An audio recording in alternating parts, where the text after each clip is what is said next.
tidak dibenarkan menggunakan first basis. Walaupun tuan-tuan cakap ini fundamental golden rule in SME. And that's the golden rule. No. As far as the Strata Management Act is concerned, there is no provision for any meeting. Portion of the Hapa is belong to developer, but there's a portion of property that belongs to on-property belongs to us.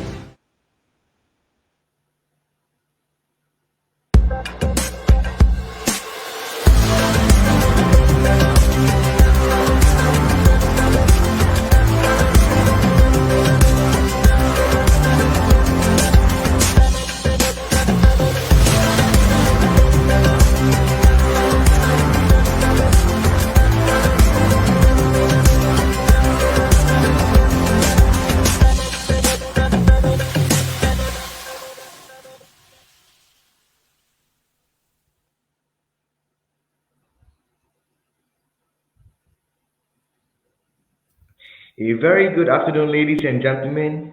Thank you for tuning in. Hope you are having a pleasant day. It's great to be back again this week with another episode of the Strata Talk Show. With that, I would like to welcome everyone to the 60th episode of the Strata Talk Show, brought to you by the Excel Academy of Real Estate. To our new viewers, in this talk show, we'll be discussing issues and cases related to the management of stratified developments with various industry professionals. Joining us today, we have Mr. Patrick S. Sebastian, who is an advocate and solicitor of the High Court of Malaya, to speak on the topic of disputes on calculation of maintenance charges. If you have any questions for Mr. Patrick, feel free to leave them in the Facebook comment section below, which will be addressed in the Q&A section at the end of the show. Without further ado, join me at welcoming Mr. Patrick. Welcome, sir. Okay, thank you very much. Right. Good afternoon to everyone. Welcome to this talk, and thank you for joining us today. I hope that you will find this session useful. Now, one of the key issues that has troubled a lot of people who stay in stratified properties, or alternatively who are managing stratified properties, is the issue of the maintenance charges. Now, we know that a vast majority of people just pay their maintenance charges when they receive their invoices at the end of the month. But there are also people who sit down and ask questions like, how do you come to this kind of figures? As you stroll through the internet, you will see that in buying strata properties, one of the key questions that people ask you to consider is, how much will you be paying for maintenance charges? You must take that in to determine whether it's worth buying a property of that sort or not. And maintenance charges, together with its twin, the sinking fund contributions, are something which is lifelong. It's not going to stop after 5 years or 10 years. It is a lifelong process. As long as you own the property there, you are going to be paying. And therefore, it is important for you to know what is the principle, what is the guidelines, what are the laws relating to maintenance charges, and how you can actually challenge them if you want to. You can want to find out more information about it, right? So, at one time, we have different stages of strata properties in Malaysia. And so it's important for you to know at what stage your property was built. At one time, maintenance charges were determined by the developer himself. Excuse me. Was determined by the developer, and it was determined by the sale and purchase agreement and the deed of mutual covenants. So whatever you have agreed to pay, that is what you will pay. And if you don't, you can agree to pay more, you can agree to pay less. Your neighbor might be paying less than you. And should you dispute this in court, they will say, well, this is what you agreed in your S&P and in your deed of mutual covenants. So at one stage, just as recently as about 10 years ago, we have cases where sales are slow and developers who try to encourage people to buy property say, First 2 years, no need to pay maintenance charges. Or they give 10% reduction, 20% reduction, or even 30% reduction in the payment of maintenance charges. And those who bought earlier find that they are at a disadvantage. It's very much like those who pay traffic summons today. If you're paying traffic summons today, right? A lot of people like to wait until the police say they're giving you a discount. Then you pay when discount is done. So this was the problem. Now, the government has tried to intervene in this by making it standard, making sure that everybody in that project are treated equally. And so they introduced number one, standard maintenance charges. Maintenance charges are to be based not only on the size of your unit, it is also to be based on your common facilities. It is also to be based on your accessory parcels. So there are three things. So under the Strata Management Act today, in your first schedule, there is a formula. So one, they take your size of your unit. Number two, they add the facilities which can be found on the floor of your unit. Maybe your floor has a foyer, it has an aircon passageway, it may have a lounge, right? Or a sitting room.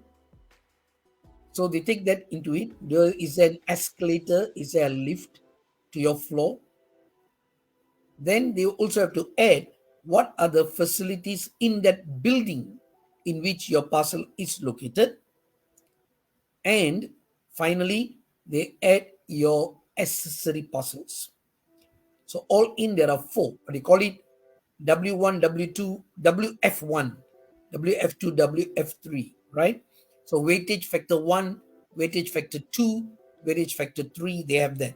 You just have to look at your SMA, you look at the first schedule, it will give you the formula. Right. Now, taking that as it is, the problem that we have today is many places are still charging maintenance based on square feet.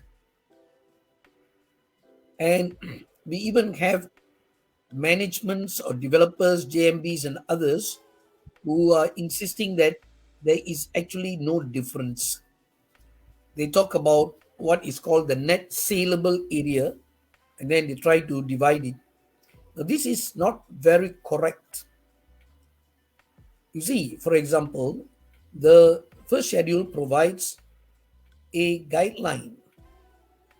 If your car park, for example, your accessory park is in an open space, there is a certain ratio. If it is in a covered area, there is a different ratio to it. So you cannot actually say square feet is all that matters, because the square feet was essentially based only on the size of your parcel. It did not take into consideration the facilities on your floor, the facilities in your building, and your accessory parcels. So is it illegal to calculate maintenance charges by square feet? Yes, it is. The Act is very clear. The Act in many parts says that the calculation of maintenance charges is to be based upon the share units which are allocated for each individual parcel. Now, these share units are decided by a collaboration between the council in which your project is located and the land office as well. So it is ultimately the land office that will determine the share units, right? And they will fix it. And they would have already factored in many things, taken into consideration many factors before determining what are the share units for these parcels. So the more share units you have, the more you pay. And at the same time, at AGMs or EGMs, if you ask for a voting by poll, then voting by poll is based on share units. So the more share units you have, the greater your voting power. Of course, on a show of hands, one parcel is one vote. But in a share unit, when you vote by poll, it goes by share units. So this is basically what it is. Now, so the first issue that I'm addressing here is that of calculating your maintenance charges by using the square feet method. This is not correct. And if your project is an old project where they do not have share units, then it is a duty of the management, either JMB or MC, usually it's a MC, to apply to get the calculation done and then to impose the share units on your property. It is not an excuse to say that, hey, this is old property, there are no share units, so how do we calculate? Okay, that is not an acceptable excuse or reason to be given. The burden is on the management, usually the MC, to do it. Right? So that is one thing. Then the next thing I want to touch on is the burning issue of whether it is possible to have different rates for different types of property in a particular project, because today you find more and more mixed developments coming up.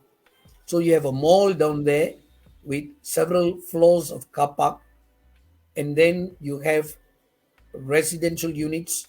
You may also have office blocks. So you will have a mall shopping area, you have office blocks, you have residential units. And the question in everybody's mind is it possible to have different rates for these? Now, what is the answer to the question? This whole thing was put into a turmoil by two very interesting cases. The first case is the case of Muhammad Nazri bin Muhammad, which is commonly called the Rajawali case. In the Rajawali case, at the first AGM of the JMB actually sort of passed a resolution. I think it was almost unanimous to allow the JMC, the committee, to determine the maintenance charges. And different maintenance charges were imposed for residential units and for those car parks and other commercial areas. Muhammad Nazri was one of those who raised an objection, and he went to the High Court. And in the High Court, his case was dismissed on the grounds that the Act allowed variations. He appealed to the Court of Appeal, and in the Court of Appeal, the Court of Appeal unanimously overturned and reversed the decision of the High Court. Justice Vernon Ong did a comparison between the powers of the JMB, which can be found in section 21. And if I were to look at that section to read it to you, what it says, section 21 specifically says that the duties and powers of a joint management body, subsection 1 para B, is to determine and impose the charges. It is to determine and impose the charges. Now, it does not mention varying the charges. Okay? Now, compared to this, as far as the MC is concerned, section 60, subsection 3 para B, B says that the MC may determine different rates of charges to be paid in respect of parcels which are used for significantly different purposes. So, using the laws on statutory interpretation, Justice Vernon Ong said that Section 60 sub 3 para B specifically says that the MC can impose different rates, but that provision is missing from Section 21. And since it is missing, JMB does not have the power to impose different rates. And so there you have it. In addition to that, Justice Vernon Ong also went on to say that the decision to determine the maintenance charges must be made at the EGM or AGM and cannot be done by the JMC.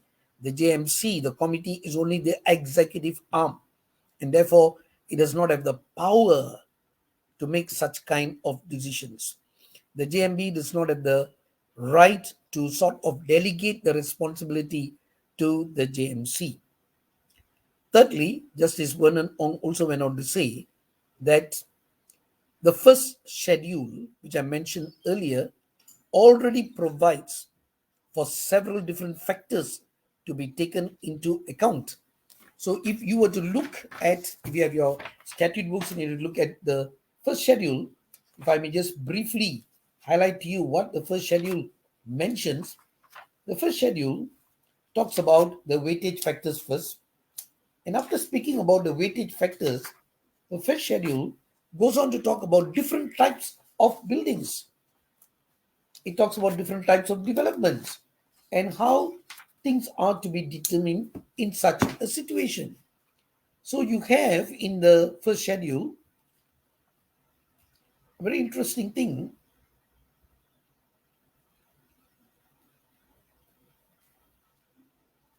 and that is it talks about, right, first the way of calculating. Secondly, it talks about the weightage factor for types of parcel.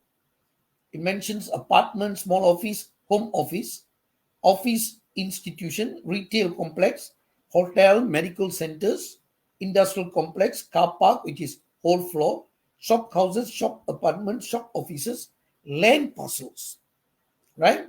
So there is a ratio. So in the first part, it tells you the way to calculate. In the second part, it gives you the ratios for it. So these ratios will be put into your share units. So they're already calculated, they're already factored into your share units. That is how it works. So recently we had one matter where the Selangor Land Office, Pejabat Tanah dan Galian Selangor, actually wrote back and confirmed that the ratio for residential is 1, the ratio for commercial property is 1.5. Right? So that'll be factored into your share units. Your share units will show that 1.5, the other 1. Okay, so according to Justice Vernon Ong, all these factors like your facilities, your size of your parcel, your accessory parcel have all been taken into consideration, have all been factored in the first schedule. As such, there is no reason for the JMB to go and vary the maintenance charges. We must also keep in mind another important thing, and that is that, as I mentioned earlier, your share units determine your voting rights. So normally, if you look at any standard things, if I were to compare about approximately 25 to 26 projects which I've seen, which I've advised, shops and commercial properties usually are larger in size, number one. Number two, they carry more share units. So carrying more share units mean you have a greater say in the management. If voting goes to a poll, you have a greater say. So to many people, it would appear unfair if you are going to have a greater say in management, but you want to pay less per share unit. So this seems to be a little bit unfair. Why must you pay less and then get greater voting rights?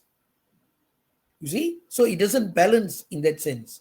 That is another reason given why they said the decision in Rajawali case is very good and therefore it should be followed. Now, moving on from there, the parties decided, the JMB decided to appeal, to try and appeal to the federal court for a final decision. But the federal court did not give leave to appeal. You see, to go to the federal court, you don't have an automatic right to appeal unless it's a criminal case. To go to the federal court, you need to apply for leave. What is this application for leave all about? In the application for leave, you have to show the court that there is a novel area of law, a new area of law that needs to be determined, and two, that there has been no prior decision, and that a decision by the federal court would settle matters once and for all, and it will set the way forward.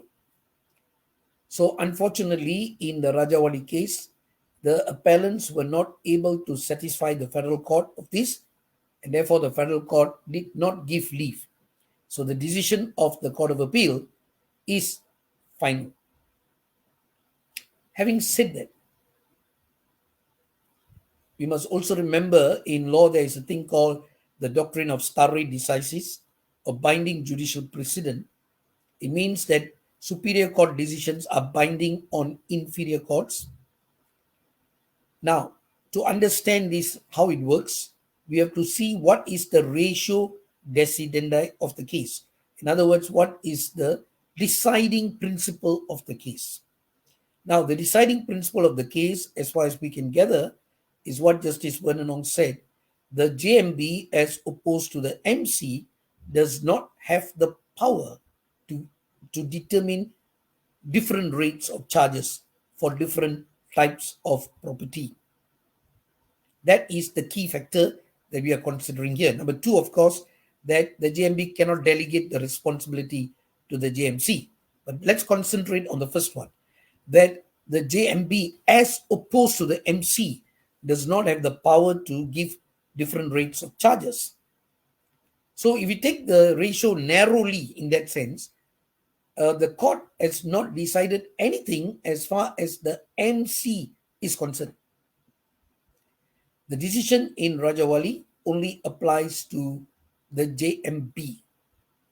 We still need to wait for a final decision to come out from maybe another court of appeal, or maybe even from the federal court in the future. Now, having said that, several cases have been cited. I think if you look at the internet, there are many legal firms that have given their own take about what is the current situation, and they have cited several cases. Yes, there are several cases. Let me just mention some of these cases. One of the cases is called MET1 Sendirian Berhad and Binjai Residency Management Corporation, right in the heart of town, Lorong Binjai, 2021. In MET1 Sendirian Berhad and Binjai Residency Management Corporation, the High Court actually extended the decision in Rajawali case to the MC.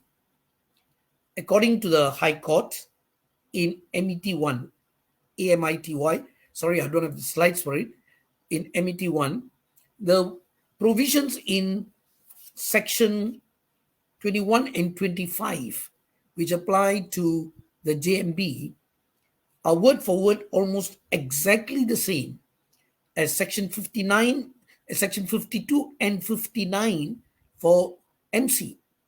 Let me repeat that. The provision in sections 21 and 25 for JMB on maintenance charges and sinking fund are almost exactly word for word the same as that for sections 52 and 59, which is for MC. And so the High Court in MET1 Sendirian Berhad decided that the same rules, Rajawali's case, applies here. The MC cannot make varying kinds of charges. Now, this is in 2021.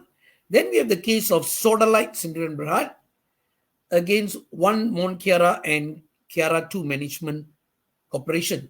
As we know, Mont Kiara 1 is the first to have a subsidiary management corporation. Again, a 2021 decision, Sodalite Sdn Bhd. And thirdly, we have another case called SCP Assets Sdn Bhd against Perbadanan Pengurusan PD2, also in 2021. Right? Maybe you can add another case even, KB Low Sdn Bhd and Perbadanan Pengurusan Soho. Okay. All these cases have adopted the decision in Rajawali's case and where relevant have applied it also to the MCs. Now, although there may be many people writing about these cases, I would like to put in a word of caution. These 4 cases which I mentioned, MET, Sodalite, SCP, KB Low, are all High Court decisions. One High Court decision is not binding on another High Court. So you may get a High Court decision which may vary from any one of these 4 decisions. Of course, the High Court which decides to stray from these decisions will have to justify their reasons. There may be differences in facts, and therefore there could be justification. We have not come across a Court of Appeal decision similar to Rajawali for an MC. That is something we are waiting for. And perhaps maybe there might even be a federal court decision later. So if there is going to be a Court of Appeal decision regarding the MC, that would be most welcome. Now please take note, a Court of Appeal is bound by another Court of Appeal decision. It's only in exceptional cases the Court of Appeal can vary, right? High Court can. From High Court to High Court, they can be different because High Court decisions are usually based on facts. Court of Appeal is based on law. So the Court of Appeal decisions are supposed to be binding. So we wait for the Court of Appeal decision. Now, pending that, what I would like to say further is this. I mentioned 2 cases in the beginning that had major effects. One is the Rajawali case. The second is a federal court decision, which is called the Inap Sahil case. Many of you may be familiar with the Inap Sahil case. In Inap Sahil, these are service apartments, and Inap Sahil is well known for running Airbnb and homestays. In this particular project, the MC had passed a resolution, a special resolution based on Section 70, restricting the use of the place by stopping what we call daily and weekly rentals. As we know, homestay and Airbnb are usually daily, maybe weekly. And Inap Sahil took up the issue and said, this is a service apartment. What is wrong in having an Airbnb? What is wrong in having a homestay? This is not a residential condominium. He had even written to the Kementerian Perumahan, and the Kementerian Perumahan had written back and said, selagi, these are more or less the words they used, selagi ianya adalah service apartment, ia adalah commercial, tidak ada salah untuk menggunakannya sebagai Airbnb atau untuk homestay. However, the management refused to budge. And so the matter went to court, and it went all the way to the federal court. In the federal court, our current Chief Justice, Tengku Maimun, said that the Strata Management Act is a piece of social legislation. It is meant to promote the social harmony in a particular place. And therefore, they have to go by the majority decision. If the majority do not want the place to be used for daily or weekly rentals, so be it. Tengku Maimun also went on to say further that the views of the Kementerian Perumahan was only an opinion and was not binding. So that's a big slap on the face for the Kementerian. Now, Inab Sahil brought up another issue, and that's very interesting for us to note. And that issue is this: if the land is commercial, then under the National Land Code, can the management pass any laws which will prevent or reduce or restrict any form of dealing in the land? We have a provision in the Strata Management Act itself that while the JMB or the MC may have all kinds of powers to do all kinds of things, nevertheless, there's one thing the JMB or the MC cannot do. That is, they cannot restrict the use, they cannot restrict what we call any dealings in land. What is a dealing? The SMA doesn't say anything. The National Land Code says a dealing means a transfer, the creation of a charge, the creation of a lease, and an easement. Any one of these four are a dealing in land. So Inab Sahil says, by passing a resolution saying, I cannot rent out daily, I cannot rent out weekly, you are actually putting a restriction on the dealings because these are tenancies. Now, Tengku Maimun went on to say that Airbnb and homestays are not tenancies, they are licenses. And therefore, they are not dealings. So, any restriction on them is not a restriction on dealings. So, there you have it. That's a decision coming from the federal court itself. And on the apparent conflict between the National Land Code and the Strata Management Act, Strata Titles Act, Tengku Maimun was of the view that where you have a general statute as against a specific statute, the specific statute will prevail. So the Strata Management Act is a specific statute which will prevail over a general statute like the National Land Code. Further, she said we go for harmonious interpretation.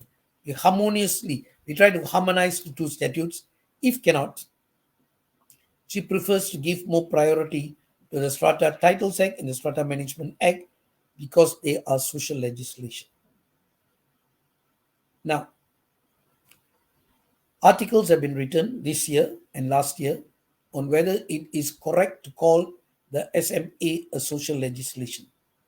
You see, the problem with many of us are when we talk about strata properties, we are looking at condominiums.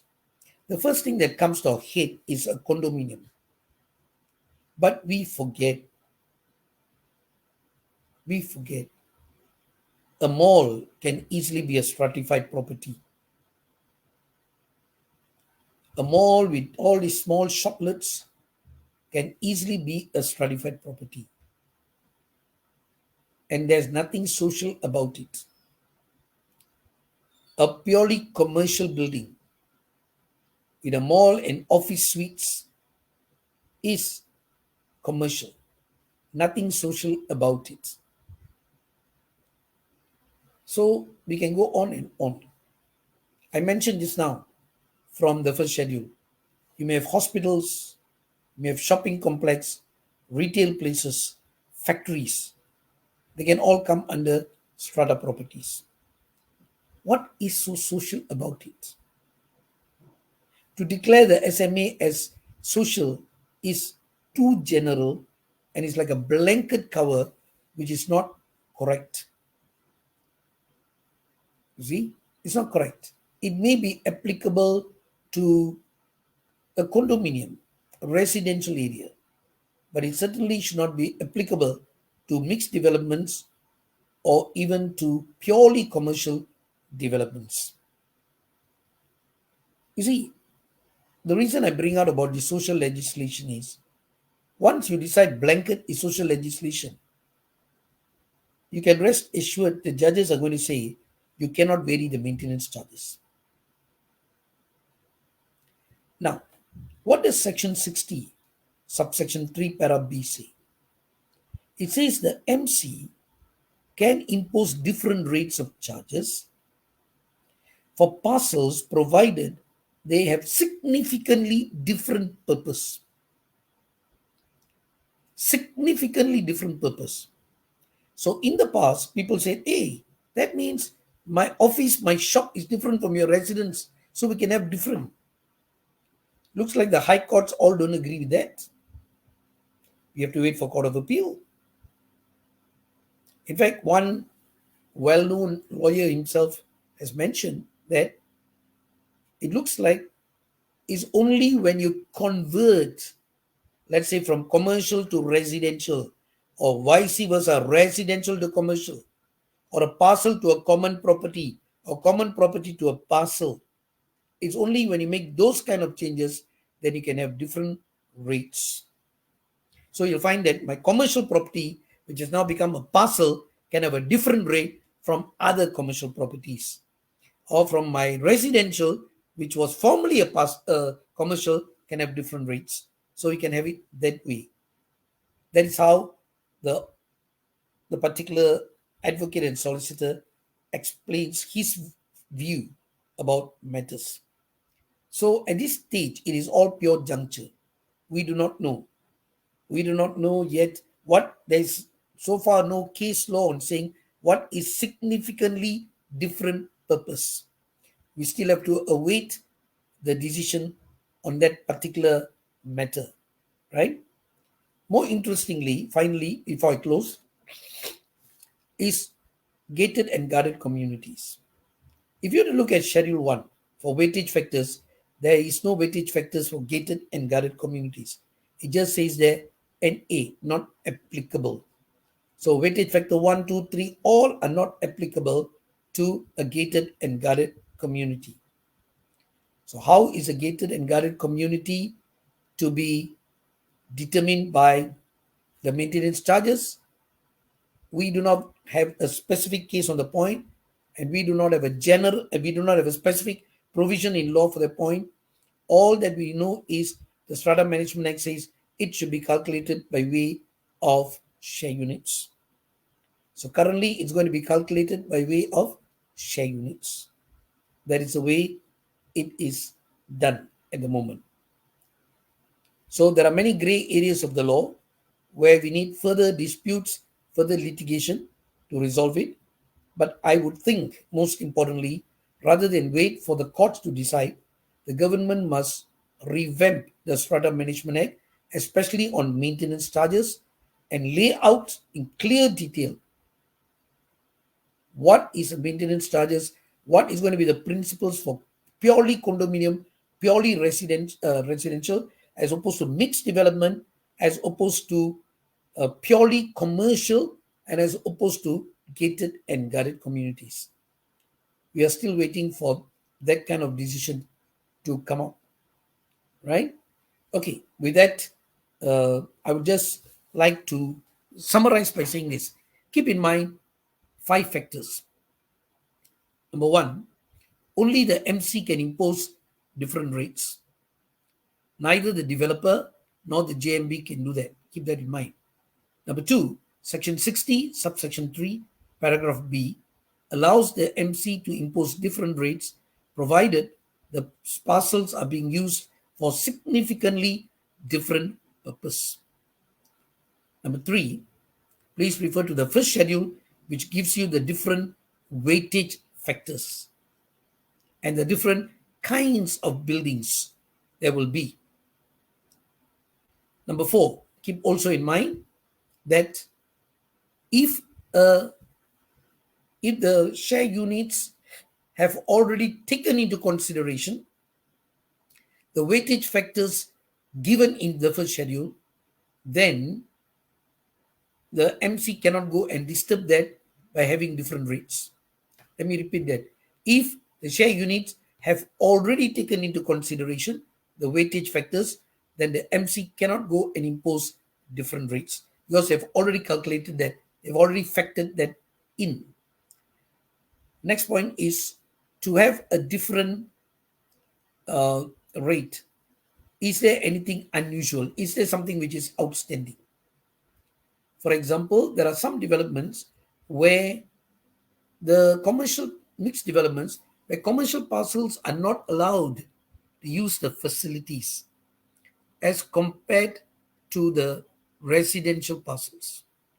Now, if you have that kind of situation, you need to ask two questions. First question is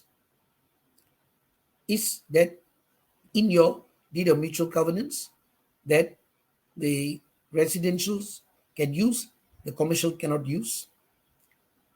Number two, is this difference already factored into your share units? If it is already factored, you cannot disturb you cannot vary the rates. If it is not, then maybe you can. There will be some exceptional situation down there. And finally, remember the payment of maintenance charges is closely linked with your voting rights. The greater your voting rights, the more you pay for maintenance. Right? I hope that was useful to all of you all. Thank you very much. I will take in any questions, and if possible, I'll try to address them. All right. Thank you so much, Mr. Patrick, for that great talk.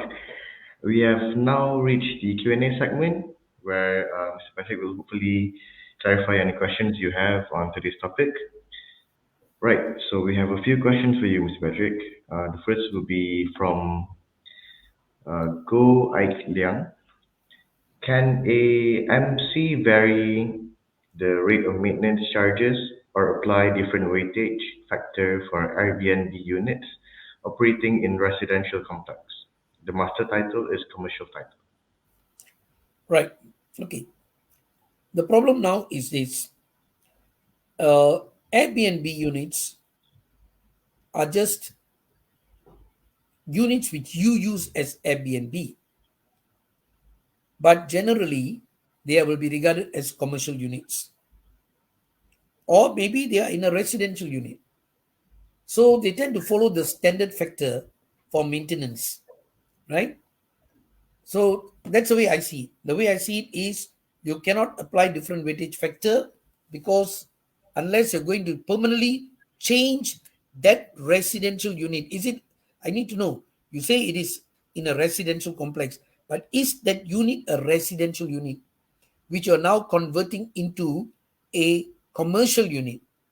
Then you can change the maintenance rate because you're changing the usage of it from one to the other. I will give you an example. My old office in PJ, when I rented the place, I did not realize at first that it was actually a two-room apartment. It was an ancient kind of uh, maybe you can call it a Soho style, right? So it's supposed to be shops down and then you have this on top.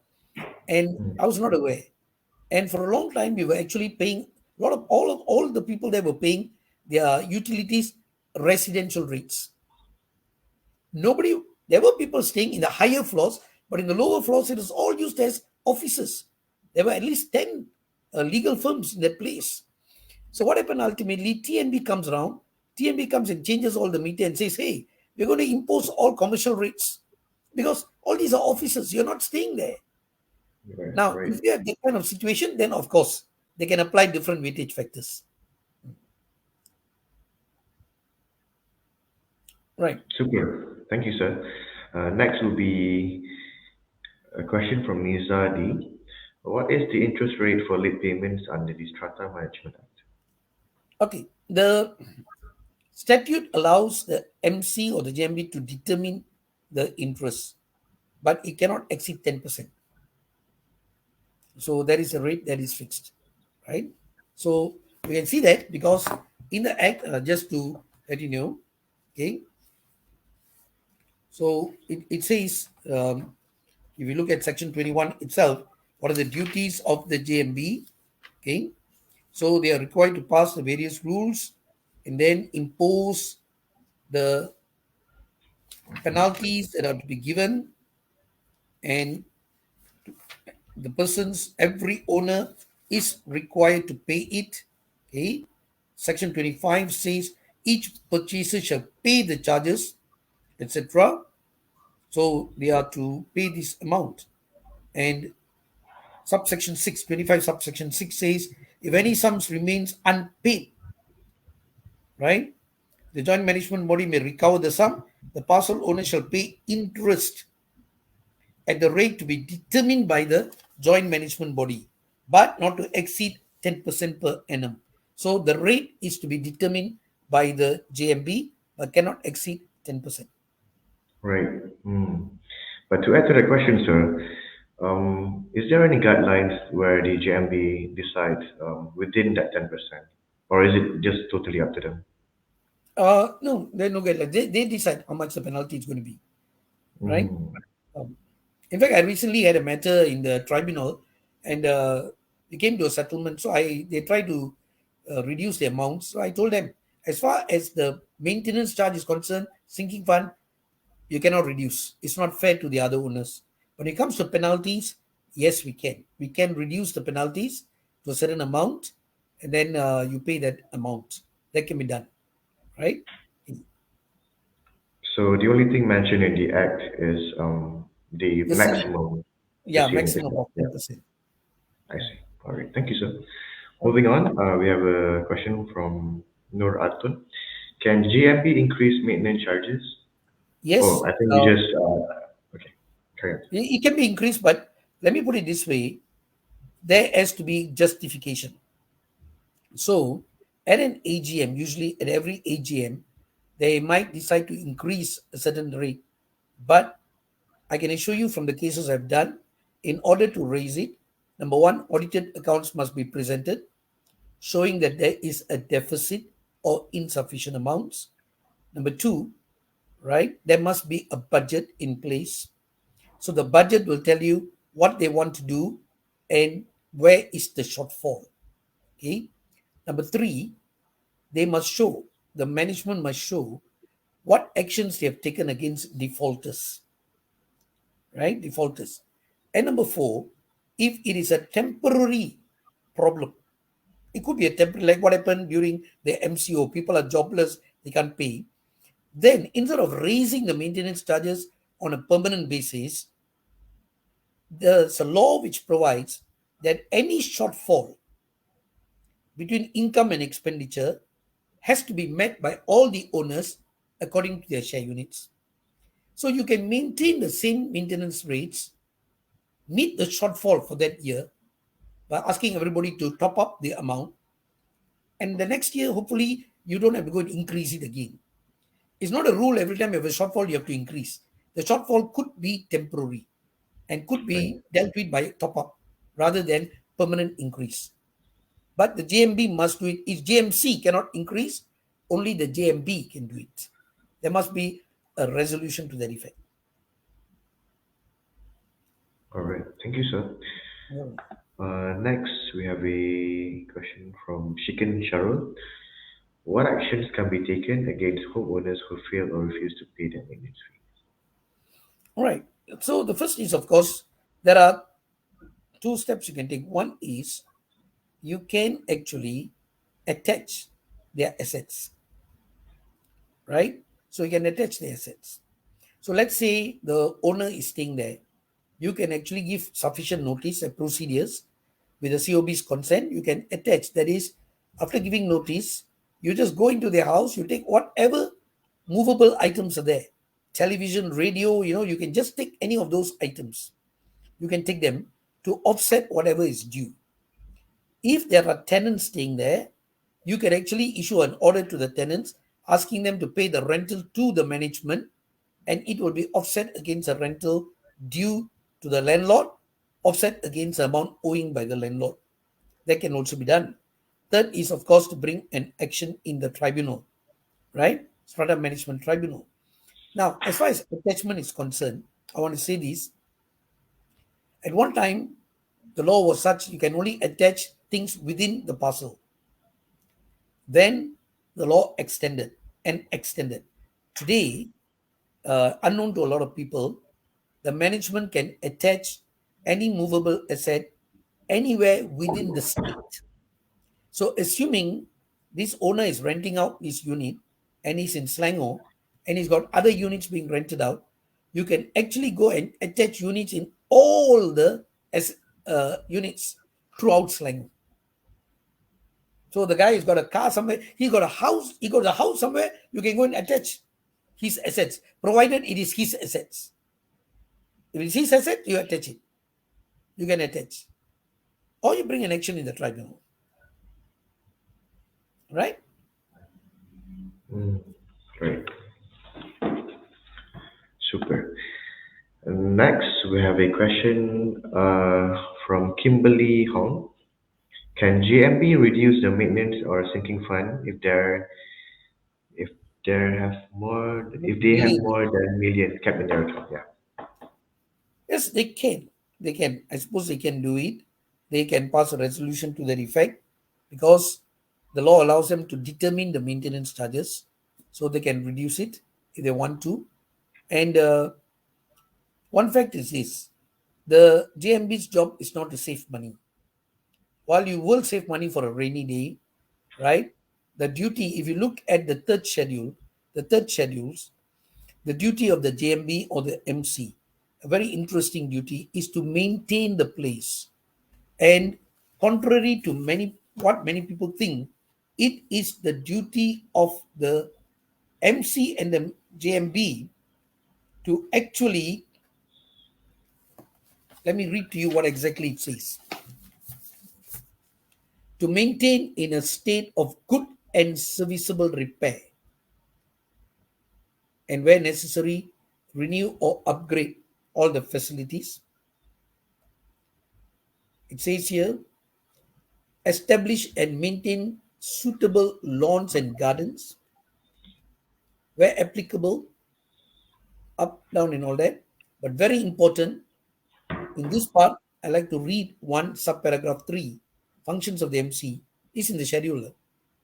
Renew and upgrade common property where necessary for the purpose of retaining and adding market value of parcels. Now, it's a duty of the GMB and MC not just maintain it, you know, but to maintain and improve the value of the property. That is your duty. If you want to go and save the money here, and while the property is going into a state of, breakdown and disrepute and say, no, no, no, we don't want to spend so much of money for that, you are in breach of your duty actually, right? So we need to balance. Use the money for improving the place. Use the money. If you can reduce, by all means, but more than that, use it to improve the place. Do a market study. To what extent the maintenance rate that is currently being imposed is preventing people from buying property there? Is it too high so that it reduces market value? If it does, find a way to reduce it so that the market value of the property can go up as well. In one of the developments in Mont Kiara, where I was an advisor, they had money. There's something like 10 million in the account. What they did was they built a skywalk within the whole area. So the children can go walking there, they can go cycling there, people can go jogging within the development area without having to go outside. Now that will certainly add to the value of the property, putting the money to good use. And still after that, I think their collection rate is something like 90%. Very good at collecting. And they still have a couple of $1 million, in their account. But they've put the money to good use. It adds value. Great. Makes sense, sir. Thank you. Lastly, We have a question from Nazliana Nazruddin. What if I disagree with the calculation of maintenance charges? Right. If you disagree, there is a provision for you to write to the COB and make a complaint, and the COB is required to come and investigate and see whether the maintenance charges are reasonable or not. You can also go to the court, and one of the case, in fact, in the it's a case called Yi Ching Chin and Ike B. Timbers. The case was overruled in the Court of Appeal. It's a recent case, 2021 as well. But one of the things the judges said was, you're not mandated to go to the COB. You may go to the COB, and there's a provision in the statute. You can go to the COB, lodge a complaint, and say, I think the maintenance is too high. Can you please come and check? They will come and check. They will let you know whether it's too high or whether it is reasonable. Alternatively, you can go to the tribunal. You can also go to the court. You can challenge the maintenance rate in the tribunal, because maintenance rate are determined at usually AGMs, rare occasions at EGMs. So you can challenge it by going to the tribunal, because the tribunal has the power to nullify any resolution. And this is one of them. In fact, one of my clients is actually currently, on my advice, challenging the maintenance rate in the tribunal in Penang. Right? All right. Thank you, sir. I believe that was all the questions we had for today. We have now reached the end of this talk show. With that, I would like to invite all of you to attend our Strata conference, Revitalizing Strata Communities, Strategies for Sustainable Improvements and Renovations, happening on the 27th of July 2023, which is roughly in 2 weeks' time, at the Atlanta Ballroom Armada Hotel Petaling Jaya. So yeah, if you guys are interested, please contact any of our sales rep down below, as well as visit our website and our official Facebook page, which is Excel Academy of Real Estate. Once again, I would like to thank Mr. Patrick for his insightful presentation today, as well as for answering all the questions, and also the participants for tuning in. We hope to see you guys in the next one. Thank you. Thank you, sir. Thank you. Thank you very much. Thank you to all for joining in today.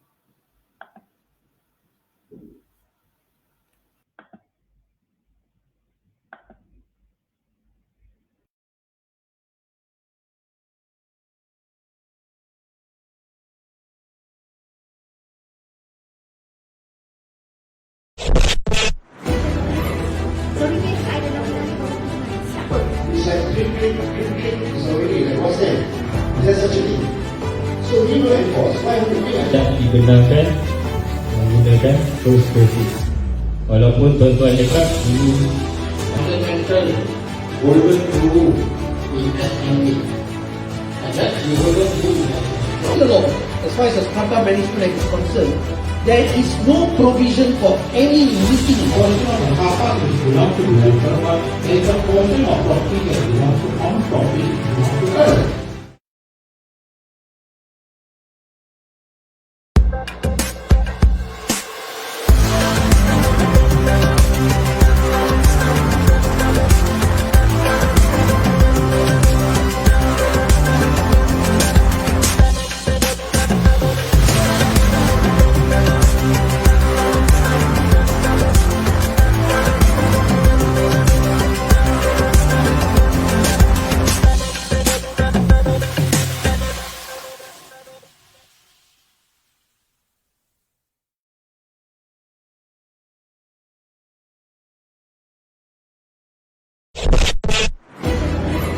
Sorry guys, I don't know siapa.